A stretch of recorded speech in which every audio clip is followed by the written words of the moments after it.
चरखी दादरी के गांव गोपी के प्रगतिशील किसान मनोहर लाल आधुनिक खेती को बढ़ावा देते हुए किसानों के लिए प्रेरणा स्रोत बन गए हैं। उन्होंने परंपरागत खेती को छोड़कर ऑर्गेनिक खेती करते हुए कम लागत में ज्यादा मुनाफा कमाया। किसान मनोहर लाल सब्जियों की खेती कर रहे हैं, साथ ही उन्होंने 5 एकड़ में खजूर के पेड़ भी लगाए हुए हैं। तो वहीं सरकार की ओर से भी उन्हें सब्सिडी मिली है। पेश है आपके लिए एक विशेष रिपोर्ट।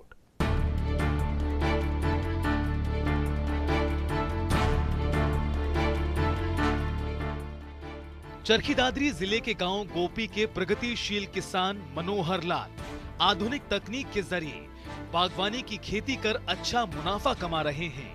किसान मनोहर लाल ने बताया कि 2016 से वो टमाटर, मिर्च, खीरा व हरी सब्जियों की खेती कर रहे हैं और भरपूर पैदावार भी हो रही है।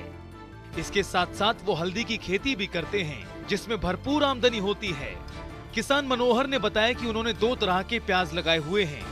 उन्होंने कहा कि गेहूं व सरसों की फसलों में काफी मेहनत और पैसों की जरूरत पड़ती है, लेकिन सब्जी की खेती में मेहनत कर अच्छी पैदावार की जा सकती है। तो ये सबसे पहले तो हमने नेट हाउस लगाया था। इसमें सरकार का काफ़ी अनुदान है। और उसके बाद हमने पहले इसमें नेट हाउस में जो पहले क्रॉप ली थी वो खीरे की क्रॉप ली थी। उसके बाद हमने ये इसमें मिर्च लगानी स्टार्ट कर दी। तो ये मिर्च है, इसमें ये 17 जुलाई 2021 में लगाई थी। उसके बाद अब देख लो, ये लगभग 10 महीने हो गए। ये 10 महीने से लगातार ये फल दे रही है और लॉन्ग टर्म की ये फसल है। अब फ़िलहाल इसका 25 से 30 रुपये मार्केट में इसका रेट मिल रहा है थोक में, तो वो भी बहुत अच्छा है। काफ़ी मतलब फ़िलहाल इसमें यह है कि मुनाफा है अच्छा। प्रगतिशील किसान मनोहर ने बताया कि उन्होंने ऑर्गेनिक खेती कर कम लागत में ज्यादा पैसे कमाए हैं। वो स्वयं ऑर्गेनिक खाद तैयार करते हैं, जिससे सब्जी की फसल को रोगों से बचाया जा सकता है। वहीं ऑर्गेनिक खेती स्वास्थ्य के लिए भी फायदेमंद है, जिसे हरियाणा सरकार भी बढ़ावा दे रही है। हम इसमें ऑर्गेनिक करते हैं।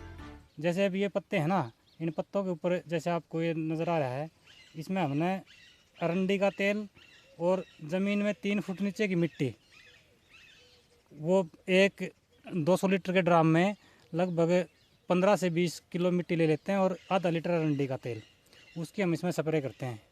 इसमें फिर कोई कीट वगैरह नहीं लगते इससे। तो ये है ना, ये स्प्रे के बाद का है, ये जो इन पत्तों पर जो धब्बा दिख रहा है। और दूसरा, इसमें मक्खी मच्छर के लिए हम अपना खुद का नीम, धतूरा, आग, ये 4-5 तरह के कनेर, सब एक वो अरणी होती है, वो सब मिला के उसको उबाल के और उसकी दवाई बनाते हैं खुद यहीं पर खेत में, और उसकी स्प्रे करते हैं इसमें। तो बाहर से मार्केट से कोई दवाई नहीं लेनी पड़ती स्प्रे के लिए। अपना जो इसमें माइक्रो न्यूट्रेंट हैं और नीचे के जो पोषक तत्व हैं वो गाय के गोबर से, गाय के गूत्र से, उसमें गुड़, बेसन और बरगद के पेड़ के नीचे की मिट्टी, ये सब जैविक तरीके से हम तैयार करते हैं। किसान मनोहर ने बताया कि उन्होंने 2 एकड़ में नेट हाउस लगाया हुआ है, जिसमें हरी मिर्च लगाई हुई है। इसके अलावा उन्होंने 5 एकड़ में खजूर के पेड़ भी लगाए हैं, जिसमें प्रत्येक पेड़ की कीमत 2600 रुपए है। तो वहीं सरकार की तरफ से सब्सिडी के रूप में 1950 रुपए वापस मिल जाते हैं। प्रगतिशील किसान मनोहर लाल ने अन्य किसानों से अपील करते हुए कहा कि सरकार द्वारा किसानों को प्रोत्साहित करने के लिए कई योजनाएं चलाई जा रही हैं, जिसका फायदा उठाकर किसान खेती में ऋण आदि लेकर भरपूर पैदावार कर सकते हैं और एक अच्छी आमदनी ले सकते हैं। और 5 एकड़ में खजूर लगा रखा है हमने, तो उसका भी सही तरीके से हम उसका देखभाल कर रहे हैं और अच्छा ग्रो कर रहे हैं। हो सकता है शुरू के 1-2 साल आपको मार्जिन कम मिले और मार्केट में भी थोड़े बहुत धक्के खाने पड़ जाएं, ठीक है ना। ये ज़रूरी नहीं कि आपको जाते ही मार्केट भी मिल जाएगी और शुरुआत करते ही आपको पूरा मुनाफा भी मिलने लग जाएगा, ये ज़रूरी नहीं है। आपको उसमें मन बनाना पड़ेगा पहले और टिक के खेती करनी पड़ेगी, उसके बाद आप भूल जाओगे सारी चीज़ों को।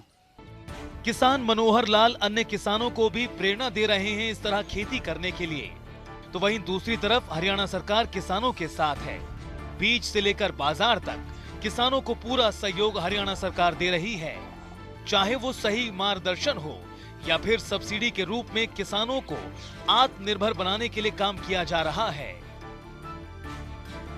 जनता टीवी के लिए चरखी दादरी से नरेंद्र मंडोला की रिपोर्ट।